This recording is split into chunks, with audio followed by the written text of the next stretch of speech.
In 1991, Nintendo made a mistake. A billion-dollar mistake. At the peak of its power, they didn't just insult a business partner, they publicly belittled the Sony Corporation.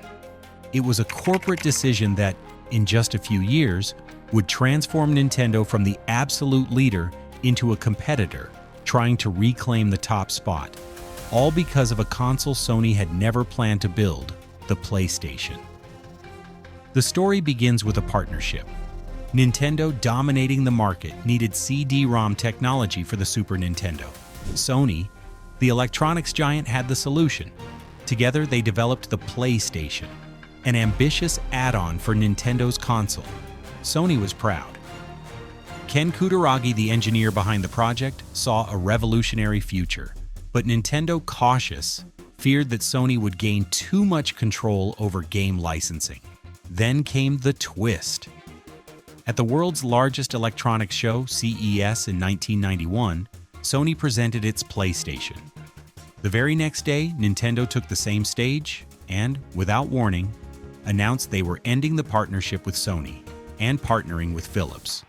The impact within Sony was immediate. The mood was one of surprise and indignation. The company's president, Norio Oga, ordered the project to be halted. But Ken Kutaragi didn't give up. His vision and his pride were at stake. He went to Oga and questioned if Sony would accept that kind of disrespect. Convinced by the engineer's determination, Oga gave the green light. Transform the canceled project into Sony's own console. Not to compete, but to change the game. Kutaragi made the boldest decision possible. He looked to the future of video games, observed the rise of 3D arcades, and set aside everything that had been done. He would create a machine fully focused on polygonal 3D graphics, a risky bet while Nintendo still insisted on 2D cartridges. Sony had the hardware, but it didn't have the games. Nintendo had Mario and Zelda. Sony exploited its rival's weak point, the costs and limitations of cartridges. PlayStation CDs were cheap and offered 450 times more space. Furthermore, Sony lowered its licensing fees to attract developers. The decisive blow came from Squaresoft, creator of the Final Fantasy series.